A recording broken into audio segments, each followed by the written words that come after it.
all of you. So as you know that we are already into the module 5 of dynamics of machinery. In that module 5 we have already started with the type 1, that is case 1, and in that case 1 we have understood the basic fundamental formulas and we have solved several numericals. Now today I will start with the case 2. So the case 2 title is forced vibration with rotating unbalance. Okay. सो मैंने आपको जैसे कि case 1 में भी बताया था कि there is certain keywords जो आपको समझ से फॉर्मूला यूज़ करने में हेल्प करते हैं। ओके, जैसे कि केस 1 में जो कीवर्ड्स था स्टडी स्टेट एम्पलीट्यूड करके था, या फिर system subjected to simple harmonic motion ऐसा करके था। सेम वे केस 2 में भी कीवर्ड्स हैं, so that if you understand, if you find this keywords in your question, so you can understand कि ये केस 2 के बेसिस पे सॉल्व होने वाला है। सो पहला कीवर्ड जो होता है वो है रोटेटिंग अनबैलेंस। ठीक है, आप कहीं पे इसको नोट डाउन करके रखिएगा। पहला जो कीवर्ड यूज़ होता है केस 2 में वो है रोटेटिंग अनबैलेंस। सेकेंड कीवर्ड जो है वो है इसेंट्रिसिटी। अगर आपको क्वेश्चन में ये दो वर्ड्स में से कोई भी एक दिखता है, अगेन आई एम रिपीटिंग, या तो एक वर्ड रहेगा रोटेटिंग अनबैलेंस या फिर दूसरा वर्ड रहेगा इसेंट्रिसिटी। अगर ये दो में से कोई भी एक वर्ड दिखता है मतलब वो केस 2 के कॉन्सेप्ट से सॉल्व होगा। ओके, तो मैंने आपको अंदाज़ा आइडिया दे दिया है कि कौन से कीवर्ड्स अपीयर होते हैं for case 2। Now you may know this formula mx double dot plus cx dot plus kx is equal to F naught sine omega T. आपने केस 1 के टाइम देखा रहेगा क्या था, M X double dot plus C X dot plus K X, left hand side as it is है, right hand side में F naught sine omega T होता था। तो मैं आपको बता दूं केस 2 में F naught is nothing but M naught E omega square. Okay, case 2 में F naught is equal to M naught E omega square, where M naught is unbalance mass, E is the eccentricity, omega is the forced frequency. Okay, m naught is unbalanced mass, E is eccentricity, omega is forced frequency. So मैंने आपको बता दिया case 1 में यहाँ पे F not आता था, case 2 में यहाँ पे M naught E omega square आएगा, बिकॉज केस 2 में F naught is equal to M naught E omega square होता है। ओके, ना मैं आपको एक फॉर्मूला डिराइव करके देना चाहता हूँ, तो उसके लिए मैं स्टेप कर रहा हूँ। आपको याद होगा हम x लिखते थे steady state amplitude is equal to, यहाँ पे क्या लिखते थे, एक्स एक्स टी। ठीक है, राइट हैंड साइड में न्यूमरेटर में क्या लिखते थे, एक्स एस टी, और एक्स एस टी का ही मतलब क्या होता था, एफ नॉट बाई के। ठीक है, प्लीज सी द केस 1 फॉर्मूले लिस्ट। यहाँ पे जो एक्स एक्स टी लिखते थे उसी का मीनिंग होता था एफ नॉट बाई के। ओके, तो ये मैंने एज इट इज़ वही फॉर्मूला यहाँ पे लिख के रखा है। मुझे आपको बताना ये है कि यहाँ पे जो फॉर्मूला डिराइव होता है वो केस 1 से ही डिराइव होता है। Okay, so you can see मैंने ये स्टेप में क्या किया है, F naught is equal to M naught E omega square हमको पता है, तो देखो मैंने एफ नॉट के जगह M naught E omega square लिख दिया, divide by K as it is रखा है, फिर पूरे को divide and multiply by M किया है। देख रहे हो, तो ये जो पूरा टर्म है इसको divide and multiply by M किया है। सो आपको ये समझ में आएगा मैंने क्या किया है।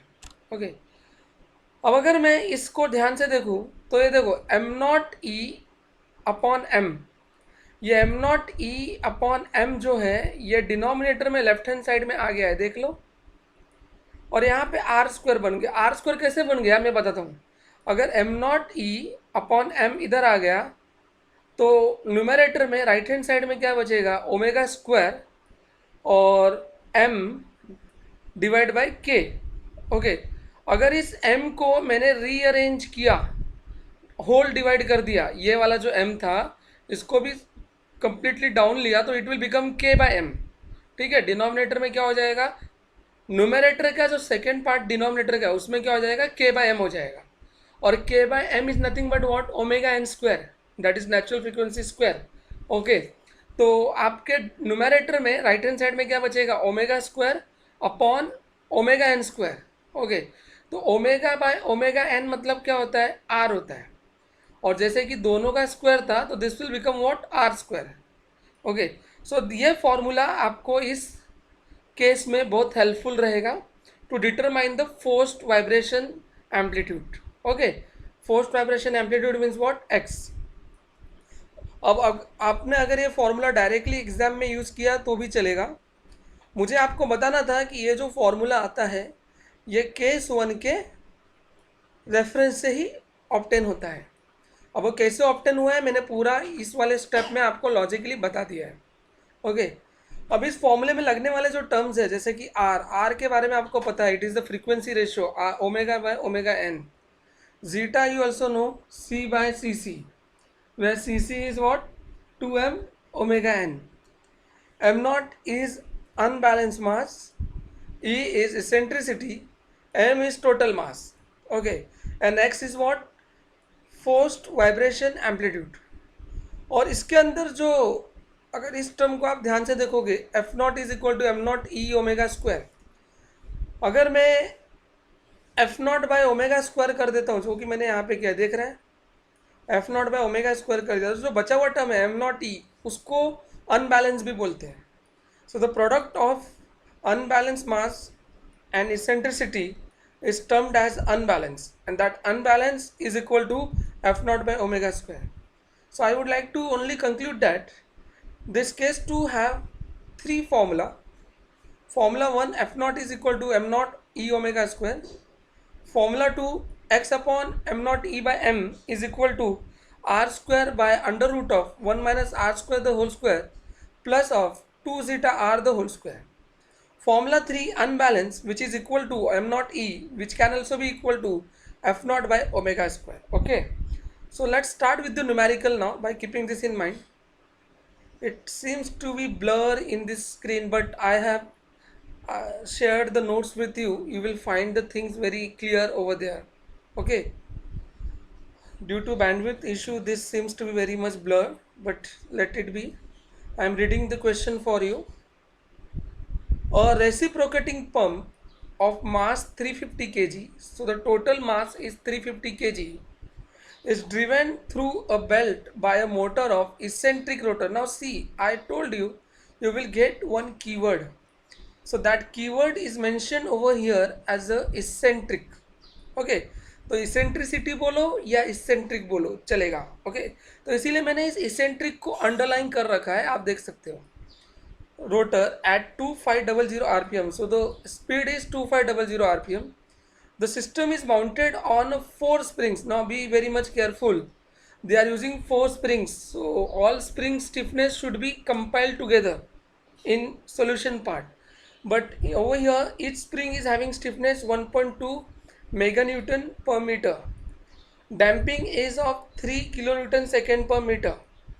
Determine the steady state amplitude of pump of maximum value is 1.5 kilonewton. So the force value is given 1.5 kilonewton. Now don't get confused. You might say कि सर यहाँ पे भी steady state amplitude पूछा है, केस वन में भी पूछते थे. Yeah, I do agree. But यहाँ पे एक एक्स्ट्रा कीवर्ड दिया है, वो है eccentricity, eccentric.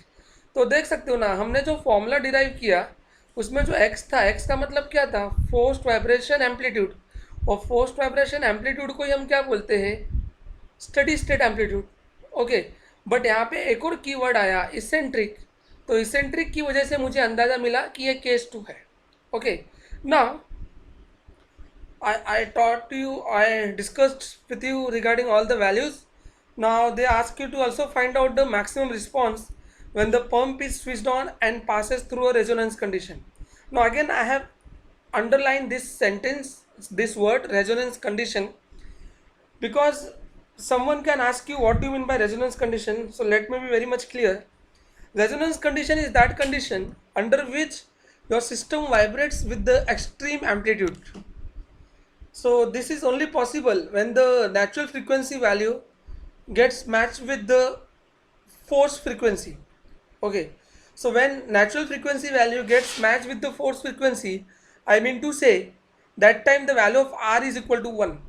Okay, the value of R is equal to 1. So to be very much specific, I can say if someone asks you what is the value of, what is the condition of resonance condition, so you should say at resonance condition R is equal to 1, and when R is equal to 1 we know that R is equal to omega by omega n. So when R is equal to 1, so omega will become equal to omega n. So you can also say that under resonance condition natural frequency is equal to forced frequency, okay, and R is equal to 1. So this is what a question. Two keywords were there important, so I underlined over here, and I underlined the resonance condition meaning so that you can understand it for your interview purpose. Okay, let's start with the solution part. So the total mass is given as a 350 kg. Speed is given, that is being written as n over here, 2500 rpm. Now I taught you in the case 1 also, when speed is given you can convert this speed in terms of omega, so that is being done by using the formula 2 pi n by 60. So 2 pi n is 2500 upon 60, so omega will be equal to this value.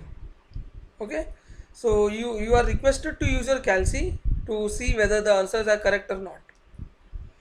Now they are saying stiffness of each spring is 1.2 meganewton per meter, so that's why I'm writing K each, stiffness of each spring, that is 1.2 into 10 to 6 Newton per meter. They are also giving you the number of springs, which are nothing but 4, and the damping coefficient C is equal to 3 into 10 to 3 Newton second per meter. Okay, now इस question में आपको बोला है 4 spring use किया है, but कहीं पे भी मेंशन नहीं किया है कि स्प्रिंग को कौन से सिचुएशन में यूज़ किया है, लाइक स्प्रिंग सीरीज में है कि स्प्रिंग पैरेलल में है. तो उस केस में अगर कुछ भी मेंशन ना किया हो तो मैं हमेशा अज्यूम करूँगा springs are in parallel. Okay, ये याद रखना, इसलिए मैंने यहाँ पे सेंटेंस भी लिख के दिया आप लोगों को कि यहाँ पे स्प्रिंग के कंडीशन के बारे में कुछ मेंशन नहीं है, तो मैं अज्यूम करूँगा स्प्रिंग्स आर इन पैरेलल. और जब स्प्रिंग्स पैरेलल में होते हैं तो स्प्रिंग के स्टिफनेस ऐड हो जाते हैं. ओके, सो 4 स्प्रिंग है ना, तो 4 टाइम्स ऑफ स्प्रिंग स्टिफनेस हो जाएगा. Okay, so equivalent stiffness is equal to 4 times of spring stiffness. So you can write down omega N is equal to what, under root of 4k by m. 4 क्यों आया समझा, क्योंकि हमने यहाँ पे 4 number of springs दिया है. Okay, इसके लिए यहाँ पे 4 आ गया. अगर एक ही स्प्रिंग होता तो k बाय m आता, ठीक है, 2 स्प्रिंग होता तो 2k बाय m आता. It's up to the condition. तो यहाँ पे omega N under root 4k by m आ गया. तो k की वैल्यू आपको क्वेश्चन में देख लो गिवन है, और मास की वैल्यू 350 kg भी आपको गिवन है. वो वैल्यूज़ मैंने यहाँ पे सब्स्टिट्यूट की तो आपको ओमेगा एन मिल जाएगा 117.1 radians per second. Then we know that r is equal to omega by omega n. So I have substituted the value of omega from this value. You can see 261.79 radians per second over here, and omega n 117.10 radians per second from here. तो यहाँ से substitute करके आपको r की value 2.235 मिल गई. Okay, so I taught you the formula unbalance is equal to m naught e, that can also be equal to f naught by omega square. You can see the value of force is also given to you. If you see the question, they are saying harmonic excitation of maximum value 1.5 kilonewton.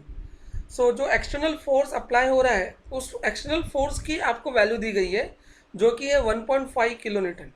तो F not है वो value actual में.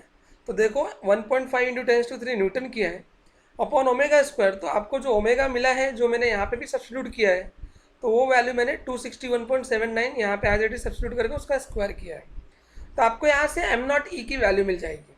Okay, we know that zeta is equal to C by C C, and where C C can be equal to 2m omega N. Correct, तो मैंने अब यहाँ पे directly लिखा है c by 2m omega N.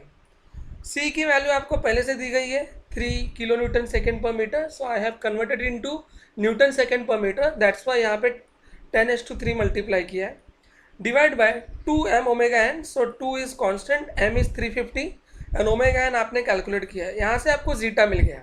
Okay, now once you get all the values, आपको ना ये वाला फॉर्मूला यूज करना है. You can see here.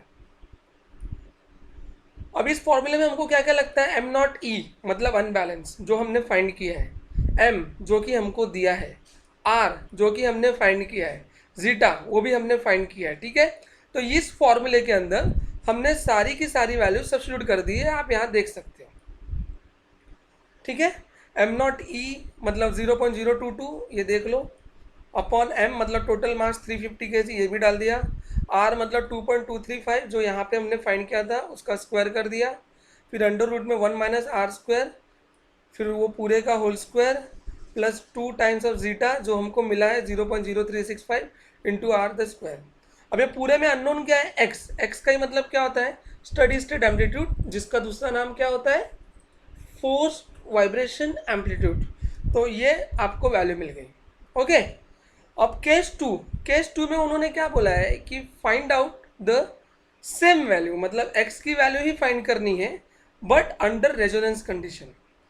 एकदम आसान तरीका है। अगर इन्होंने बोला find out the same value under resonance condition, मतलब क्या करना है, आपको ये इक्वेशन ये ही यूज करना है बट आर की वैल्यू 1 डालनी है। ठीक है, बाकी सब कुछ सेम रहेगा। You can see M naught E same है जो कि यहाँ पे भी था, फिर एम सेम है, 350 है, हाँ ये 0.350 नहीं है, वो कट किया है मैंने, इट इज़ 350।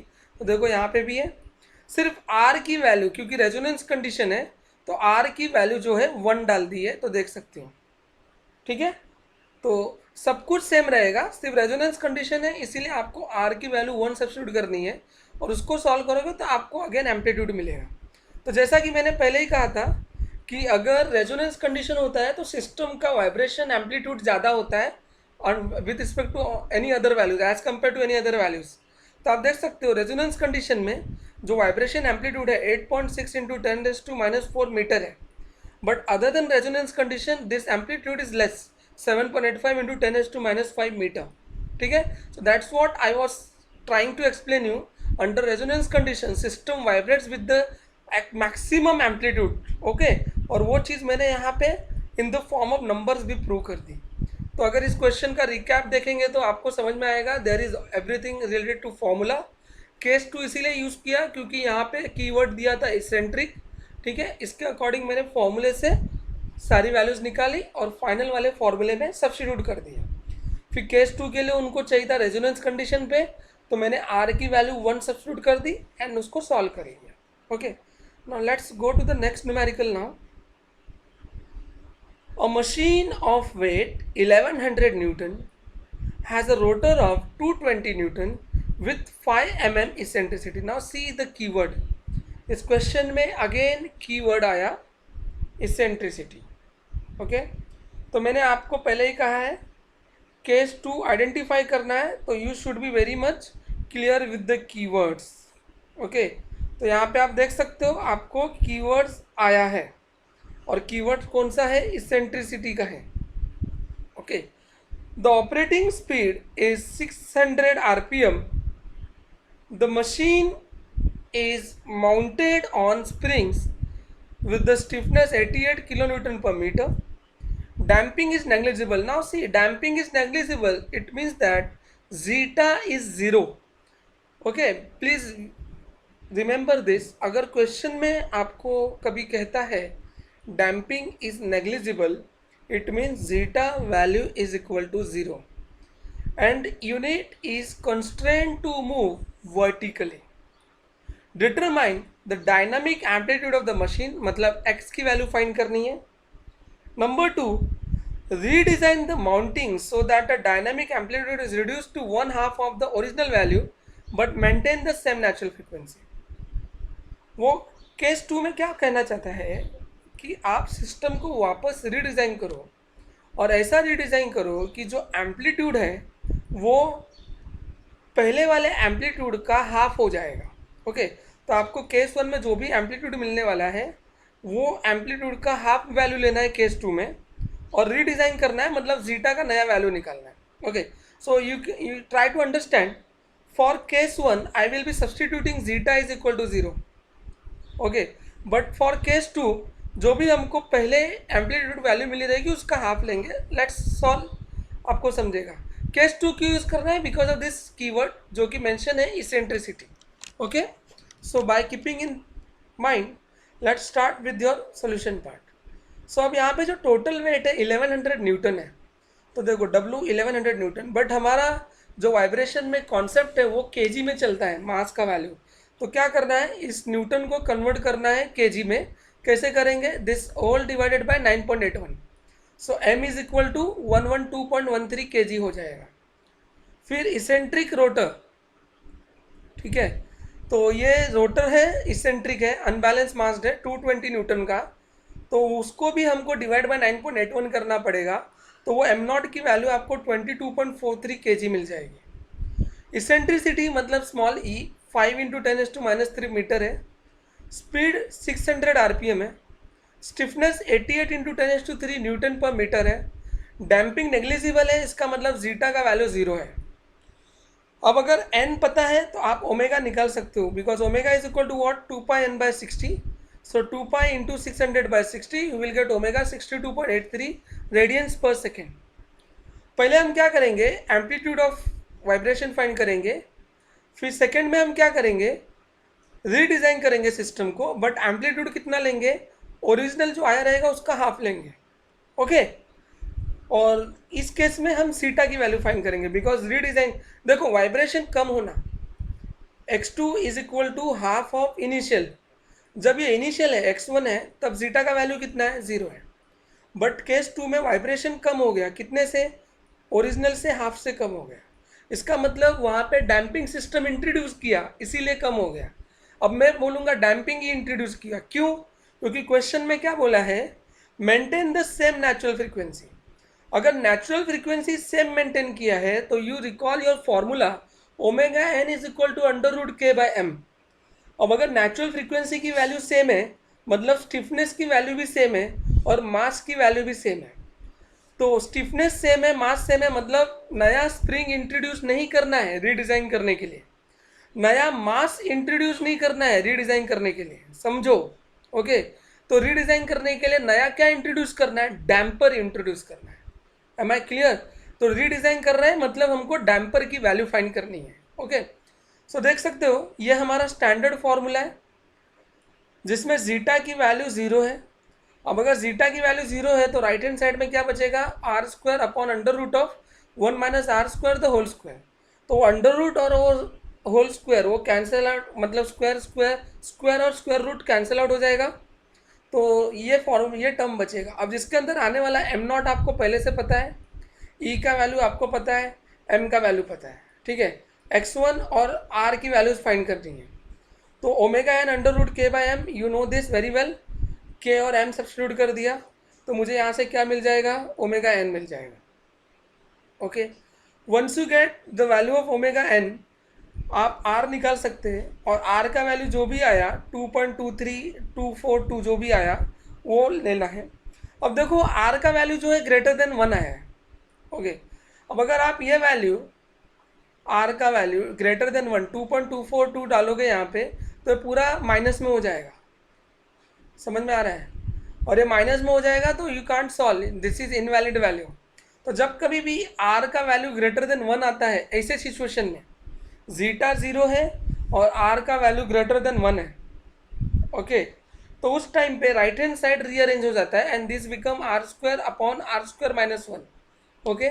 तो ये क्यों रीअरेंज किया है आपको समझ में आना चाहिए, क्योंकि ये फॉर्म है बट r का वैल्यू ग्रेटर देन 1 है, तो ये पूरा टर्म जो है वो नेगेटिव हो जाएगा, जो कि इनवैलिड हो जाएगा। Vibration can not be negative, vibration amplitude can not be negative, try to understand. तो अगर जीटा की वैल्यू 0 है और r का वैल्यू ग्रेटर देन 1 है तो उस टाइम पे राइट हैंड साइड में वो r² अपॉन r² - 1 हो जाता है, और अभी आपके पास जो भी r की वैल्यू है वो सब्स्टिट्यूट कर दो, उसका स्क्वायर कर दो, आपको एम्पलीट्यूड मिल जाएगा, ओके। अब केस 2 में जाते हैं, हमको सेम नेचुरल फ्रीक्वेंसी मेंटेन करनी है, मतलब स्टिफनेस और मास सेम रखना है। अगर स्टिफनेस मास सेम रखना है और रीडिज़ाइन करना है मतलब डैम्पर इंट्रोड्यूस करना है, ओके। तो मैंने क्या किया है, पहले तो जो x2 का वैल्यू है x1 का हाफ है, तो ये 1.25 × 10⁻³ को डिवाइड बाई 2 करो, सो अगर डिवाइड बाई 2 करोगे तो दिस विल बिकम 6.23 × 10⁻⁴, वो लेफ्ट हैंड साइड के न्यूमरेटर में आ जाएगा, राइट साइड, और उसका जो लेफ्ट साइड का डिनोमिनेटर है वो तो सेम वही रहेगा ना, m0 e/m, तो उसका वैल्यू तो हमको पता है ना, 1 × 10⁻³ आता है, तो वो देखो मैंने ये एज इट इज़ रखा है। राइट साइड में अब सब कुछ सेम रखना है, सिर्फ जीटा अननोन रखना है, आर ये सब एज इट इज़ डालना है, सिर्फ जीटा अननोन डालना है। मैं वापस कह रहा हूँ सिस्टम रीडिज़ाइन करना है मतलब जीटा की वैल्यू फाइंड करनी है। Why zeta? Because natural frequency तो कांस्टेंट रखना है। अगर नेचुरल फ्रीक्वेंसी कांस्टेंट रखना है तो स्प्रिंग डिज़ाइन नहीं करना है और मास डिज़ाइन नहीं करना है, सिर्फ जीटा डिज़ाइन करना है। तो इस पूरे में मेरा जो अननोन है जीटा है, इसको मैं सॉल्व करूँगा तो मुझे जीटा मिल जाएगा। ओके, और ये सिस्टम रीडिज़ाइन हो गया। सो अगर मैं कंक्लूड करूँ इस न्यूमेरिकल को, रिकैप करूँ, तो इसमें दो केस था। केस वन, जब जीटा की वैल्यू जीरो है तो what is the amplitude of vibration, ठीक है। केस टू, जब amplitude of vibration zeta zero के एम्पलीट्यूड ऑफ वाइब्रेशन का हाफ हो जाता है तो रीडिज़ाइन करो। तो रीडिज़ाइन करो मतलब जीटा की नई वैल्यू फाइंड करो। ओके, और यहाँ पे आर का वैल्यू सब्स्टिट्यूट करते वक्त ये राइट हैंड साइड को रीअरेंज इसलिए किया है क्योंकि vibration amplitude value can not be negative. Okay, for that reason if zeta is zero and R value is greater than one, then right hand side should be rearrange like this. Okay, and accordingly ये पूरा numerical deal किया है। ठीक है, चलो next, let's go to the next numerical. A centrifugal pump of weight 600 Newton and operating at 1000 rpm is mounted on a 6 springs of stiffness 6000 Newton per meter each. Find the maximum permissible unbalance. तो देख सकते हो ये word आया unbalanced. In order to limit the steady state deflection to 5 mm peak to peak. तो जो vibration amplitude है वो 5 mm है पिक टू पिक, मतलब पॉजिटिव साइड का भी पिक और नेगेटिव साइड का भी पिक, वो दोनों के बीच का जो डिस्टेंस है 5 mm है। तो उसको मैं बताऊंगा क्या करना है, बट मुझे ये समझना है कि ये केस टू क्यों है। ये केस टू इसीलिए है क्योंकि यहाँ पे एक कीवर्ड आया है अनबैलेंस्ड, ठीक है, इसीलिए केस टू सॉल्व होगा। तो आप देख सकते हो मास का वैल्यू 600 न्यूटन है, तो उसको डिवाइड बाय 9.81 करेंगे तो 61.16 kg हो जाएगा। सो ओमेगा 2πn/60 होता है, एन का वैल्यू आपको 1000 दिया है तो ओमेगा का वैल्यू आपको 104.72 रेडियंस पर सेकंड आ जाएगा। नंबर ऑफ स्प्रिंग 6 दिया है तो इक्विवेलेंट स्प्रिंग स्टिफनेस, तो जैसे कि मैंने कहा था पहले भी कि स्प्रिंग के अरेंजमेंट्स के बारे में कुछ बताया नहीं गया है आपको, तो हम एज्यूम करेंगे springs are again in parallel, और अगर स्प्रिंग्स पैरेलल में है तो स्टिफनेस ऐड हो जाते हैं, तो equivalent springs will be 6 times of के। हमको अनबैलेंस फाइंड करना है, मतलब एम नॉट ई की वैल्यू फाइंड करनी है। उन्होंने एम्पलीट्यूड जो है पिक टू पिक 5 mm दिया है, तो देखो मैंने ग्राफ बनाने की कोशिश की है। तो ये पूरा एक साइकिल है जिसमें पॉजिटिव साइड पिक ये रहा, नेगेटिव साइड पिक ये रहा, तो ये दोनों के बीच का जो वैल्यू है वो 5 mm है। ओके, तो आपको मैं ज़रा रिकॉल करवा दूँ, वाइब्रेशन एनालिसिस में हमने मॉड्यूल 4 में भी देखा था, जो हम एम्पलीट्यूड लेते हैं वो मीन के पॉजिटिव साइड का एम्पलीट्यूड लेते हैं।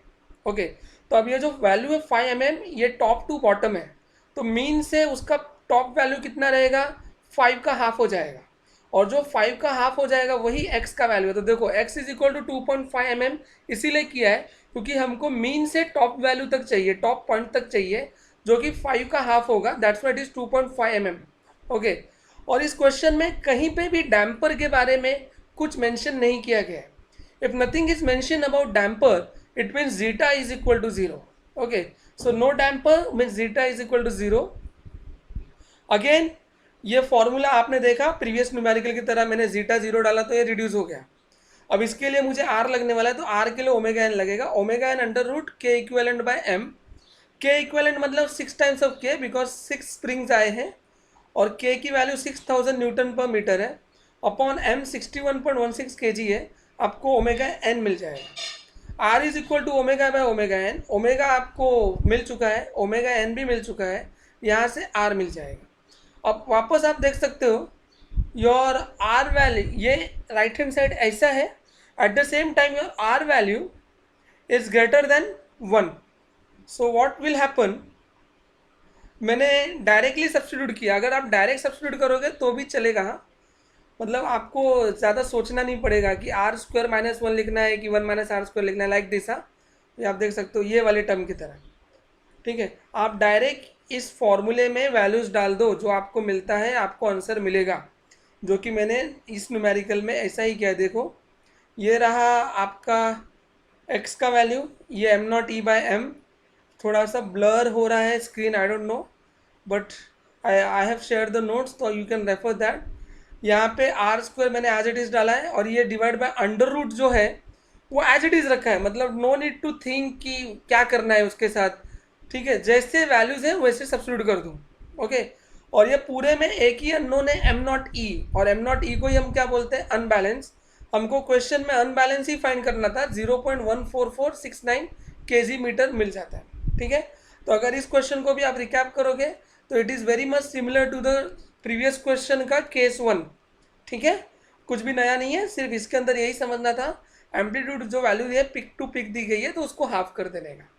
ओके, दूसरी चीज़, आप इस फॉर्मूले में डायरेक्ट वैल्यू डालो, डोंट थिंक मच कि ये स्क्वायर रूट को और ये स्क्वायर को कैंसिल आउट कर देता हूँ। आप डायरेक्ट वैल्यू डालो, आपको आंसर मिलेगा। इनफैक्ट ये सेम प्रोसेस आप प्रीवियस न्यूमेरिकल में भी कर सकते हो, आंसर वेरी नहीं होता है। ठीक, ठीक है। So I can say with this I have finished the case 2 of your module 5. In next lecture I will cover case 3. Okay, and please I request all of you to go through the entire notes which I have shared with you regarding case 2, and if in case if you have any kind of doubt you can post your doubt on official WhatsApp group, or you can ask your doubts personally on my personal WhatsApp number. Thank you so much, take care.